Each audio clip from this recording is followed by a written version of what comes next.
to let me off a few meters before reaching the southern courtyard campus where the horse-drawn carts owned by the people of Jartin gather. Then I walked on foot to the eastern side through an oval dirt path surrounding the courtyard. It was very crowded as usual during the days of atonement in the autumn. Thousands of residents, boys and girls walking in crowds, women, men, and their children. They do not miss our holiday. And the eastern passage was the most crowded as usual, so much so that I was afraid that Nadim would not find me in crowd, and I regretted choosing that specific entrance. The courtyard was surrounded by a stone fence on top of which were very sharp iron heads that would not allow anyone to cross it without getting injured. It surrounded along its entire perimeter, except for its 8 entrances. That fence was short, so that those inside the courtyard could see those outside it, and vice versa, so much so that on days of extreme crowding and the absence of any space inside the courtyard, the side passages outside would be filled with many people who could not find places for themselves inside. However, pregnant women who wanted to reap the souls of their children had to be inside the perimeter of that fence, which the soul of the executed person does not cross it.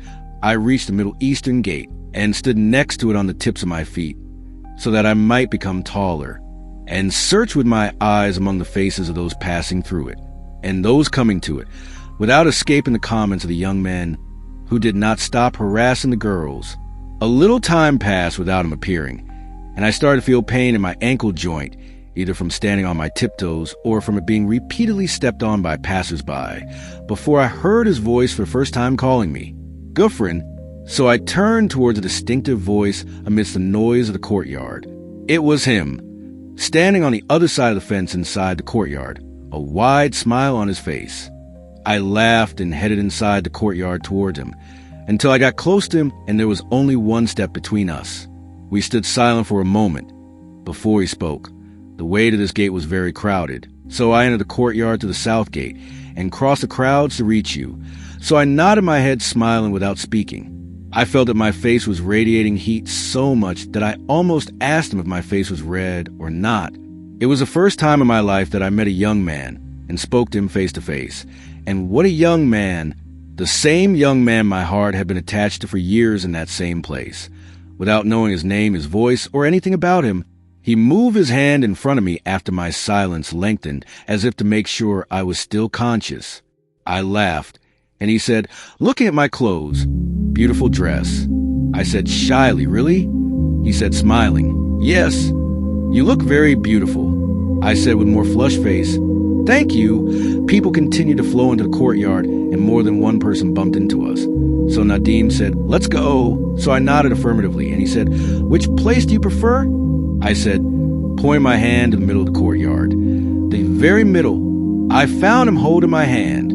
Then we started making our way through the crowds to the middle of the courtyard with great difficulty.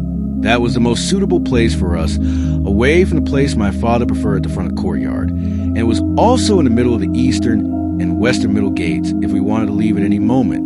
Nadim used to apologize if his foot bumped into anyone, and while he was apologizing, the eyes were watching. The speaker feels tense as they are being scrutinized.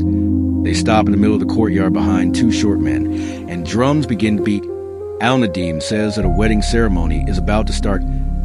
Al-Nadim mentions he hasn't been to the courtyard in years because the journey was long and his mother was always sick. The speaker points to a tall pole with a white banner and asks Al-Nadim if he remembers his place from 6 years ago. Al-Nadim laughs and looks towards the banner. Certainly. Then he asks me after turning his gaze to the platform. Do people know what will happen on the platform today? I said, and I added, but if there is no wedding or execution of a criminal, the platform will not be without shows by clowns, acrobats, and dance troupes. The day will remain fun anyway. It is truly our holiday, he said. I see you love this place very much. I said, yes, and a great judge, whose age approaches 50, had ascended to the seat on the right side of the platform after 2 of his assistants ascended. And so I said, do you want to tell you a secret? He said, yes. I said, point to the judge. That is my dream, and I continued. I want to enroll in the higher school of judiciary in Jartin, to become a judge on the bench one day. He smiled and said, you will become the most famous woman in Jartin. And I said, laughing, I will certainly strive for that. He said, that would be something that would make me happy. I said, and what is your dream? He pursed his lips and was silent for a while before saying, I don't know. I haven't had a dream yet. She asked him in surprise. Really? He said thoughtfully. Wait, I have a dream. She asked him immediately. What is it? He said, smiling. I'll tell you later, she said in annoyance. You told me about my dream? I want to know your dream, he said, laughing. Later, she pursed her lips jokingly. Then the music began to play a tune she knew by heart, and the attendees began to applaud in sync with that tune. She started clapping her hands like them.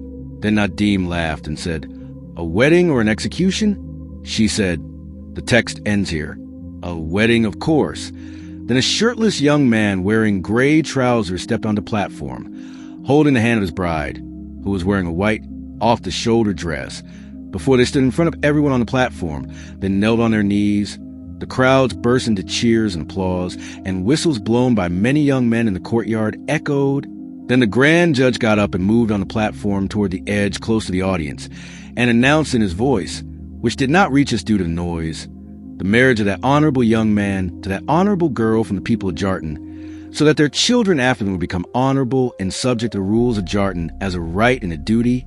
The cheerful music rose again, while I was watching my friend Nadim, who was very absorbed in the wedding ceremony until he became completely silent from talking. So I said, What surprises you so much? All the people of Jartin got married this way. He said, laughing, Yes, I know that. I haven't watched the ceremony since I was a child. Then the acrobat troupe shows began on the platform after the bride and groom left. There were colorful-faced clowns with wigs doing funny movements and jumps in coordination with their own music. I had watched that show dozens of times like the rest of the audience. But this time in particular, I was laughing a lot whenever I saw Nadim laughing at a movement someone was making. Then the amusing shows ended, and the intersecting trumpets blared with the drum beats. Another tune we all know, the execution ceremony of one of the sinners. The noise of the attendees calmed down again. Then a pair of soldiers climbed onto the platform at the end of the music, dragging a woman covered with a black cloth covering her head, and they stopped in the middle of the platform.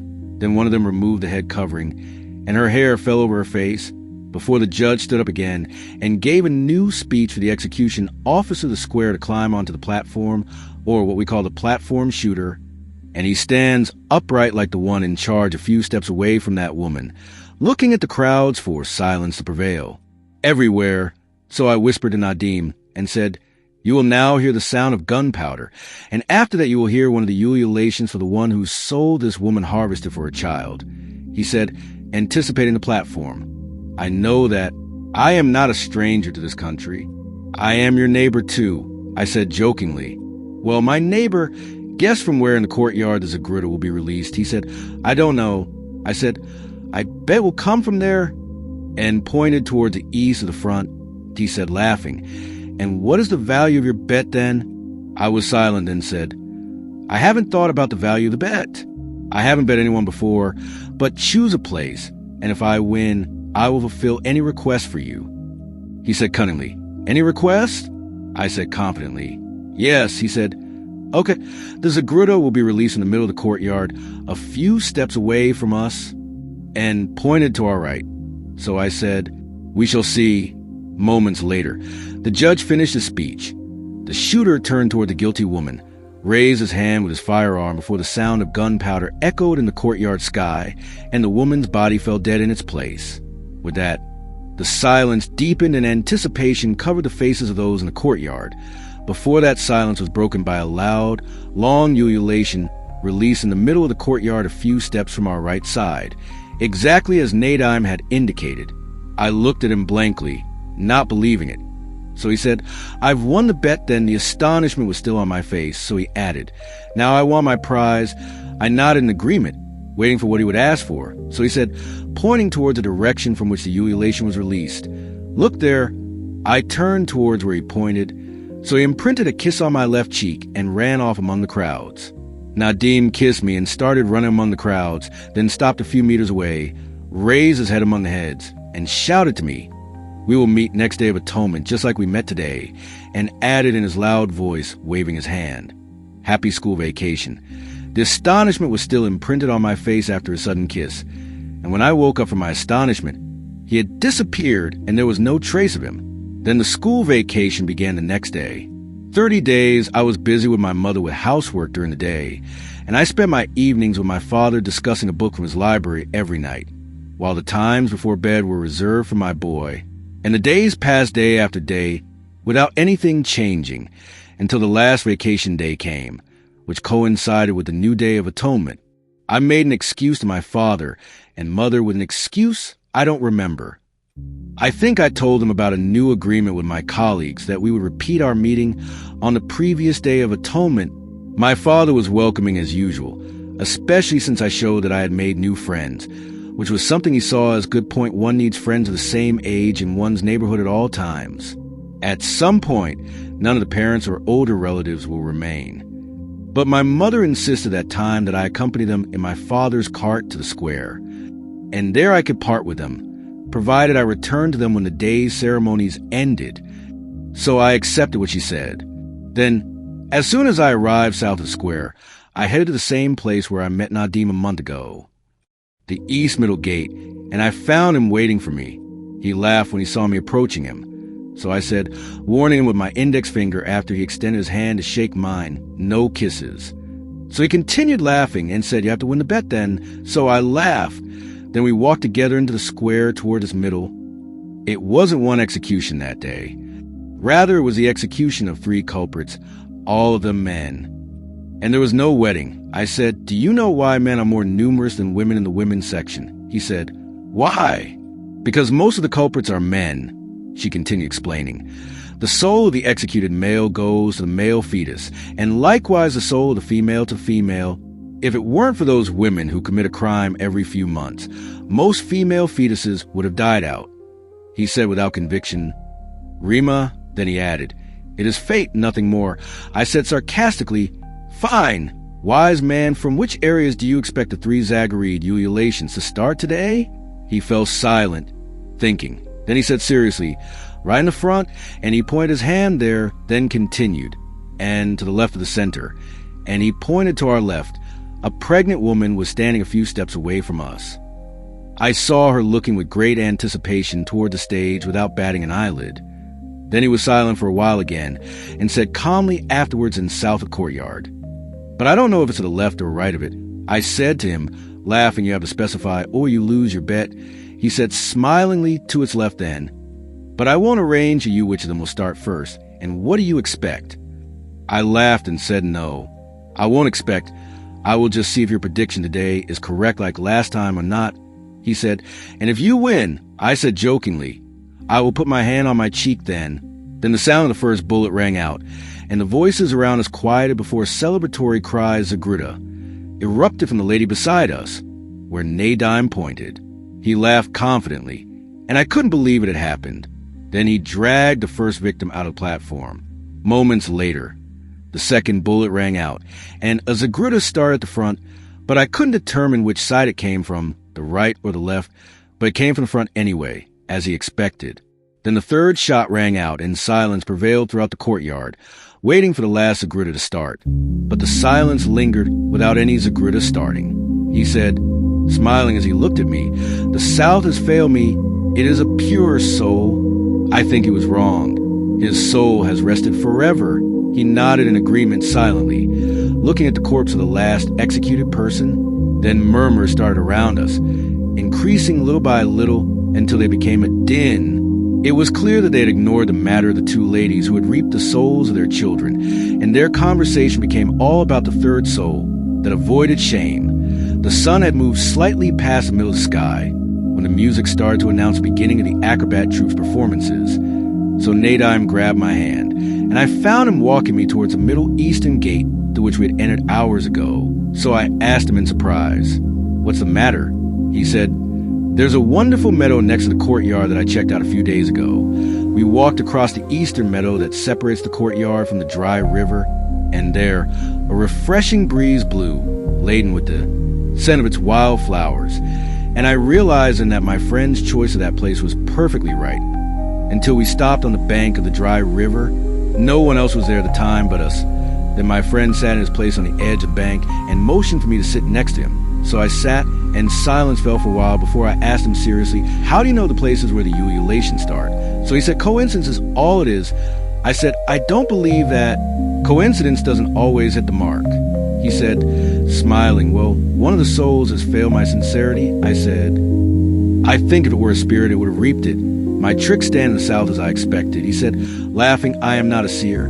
I said, well, we will see that in the coming days of forgiveness. So he shook his head, smiling, before throwing a small stone towards the isthmus in front of us. It rolled until it settled far below us. So I said, looking at him, having hugged my knees to my chest and wrapped my arms around them, did you really fail because of me? He shook his head and said yes. So I smiled and my face turned red, and I looked far away at the adjacent houses on the other side of the dry river, and I said after a moment of silence, how did that idea come to you? The idea of the written conversation. He said, it jumped into my mind suddenly when I stood for you by the window. She said, laughing, while remembering that day reckless. Then she gently punched his shoulder and said, never do that again. I feared one of the teachers might see you. He laughed and looked at her. So she put her hand on her cheek after feeling that he intended to kiss her again. Then he returned his gaze to the other side of the bank. So she removed her hand from her face and asked him, what does your father do? He said he died years ago. She said, the first rule. He was silent for seconds, as if remembering. Then he shook his head and said, pursing his lips, yes. She said sadly, my father will also die according to it. And she added, and your mother, what does she do? He said, she is a farmer. I said, my mother does not work. She just takes care of our home affairs. He smiled absently as usual that day and said nothing. So I interrupted his wandering, and I said, we will return to our refuge tomorrow, the wooden bunk. So he laughed and said, one day of atonement is better than a full year of written conversation. I said, I totally agree. Then I jumped from my place when the distant music sounds coming from the courtyard stopped. And I said while moving away from him, running the Day of Atonement is over. My mother said she would wait for me in the carriage square so we could leave together, and I rushed across the meadow towards the courtyard without waiting for him to come with me, so he shouted at me. The provided text is an excerpt from an Arabic narrative, likely a novel or short story, detailing the developing relationship between two characters. It describes their routine of meeting on Yom al-Ghufran, Day of Atonement, at a specific location by a dry river, away from the main public area where executions and music take place. The narrator reflects on how these meetings became a regular, anticipated event, leading to the belief that their society's rules were designed to bring people together with their partners. The excerpt concludes with the narrator's certainty that the young man she is dating is her destined companion, Khalil. Essential information. The narrative focuses on two individuals who meet on Yom al-Ghufran, Day of Atonement. Their meetings by the dry river become a regular, anticipated, and secretive monthly event. The narrator believes their society's rules are designed to help people find their lifelong partners. The narrator is convinced the young man she is meeting, Khalil, is her destined companion. My remaining 35 years of life, if I am destined to live until 50 without illness. The voices inside me grew louder, demanding that I openly declare my love to him within the walls of the courtyard, after not having done so throughout the past months. Then the 11th day of atonement of that year arrived, and on the way there, my tongue was uttering a single word to myself, I love you. Then I met him at our usual place at our eastern gate, and instead of heading to the bank of the dry river, as was our custom, I took his hand and walked with him into the courtyard. I moved with him exactly to the center of it. The noise around us was loud, so I waited for the platform ceremony to begin so that the voices around us would calm down, and then I would openly tell him my love. He did not speak much as usual, nor did I speak, as if an internal turmoil had made me forget all words. Then the ceremony began with 2 weddings. I was looking at him out of the corner of my eye as he focused all his attention toward the platform, without even looking at me. Then the music changed to begin the execution ceremony of a guilty lady. I asked him jokingly from where the trill would start. He answered solemnly that he did not know. Then he asked me to go outside the courtyard. I asked him to wait a little until the execution process was completed, but he insisted that we leave. So I said, but we will return together before the ceremony ends. He nodded affirmatively. So I walked beside him holding his hand, and we moved past those around us until we reached the central eastern gate with difficulty, and we headed out towards our place on the bank of the dry river. And while we were crossing the meadow in silence, the sound of gunpowder echoed, and I noticed that he flinched, which was unusual for him. I wondered to myself, but I continued on my way without speaking. He was silent, a strange silence I hadn't been used to before. It crossed my mind that he too would tell me about his love for me.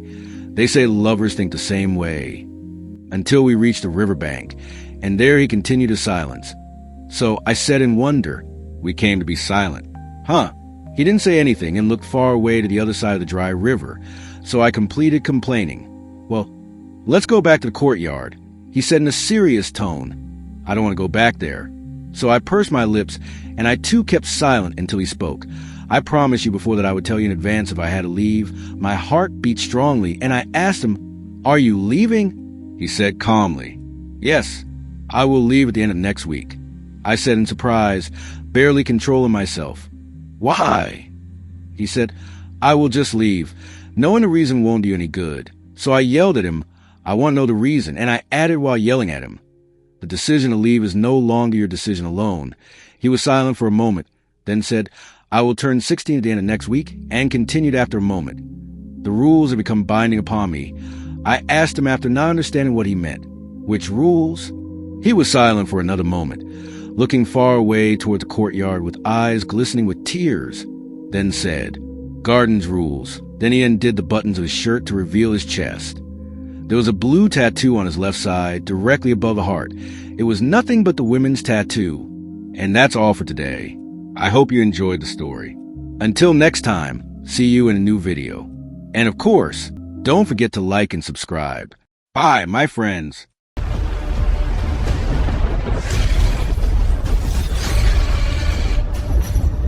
The darkest hour.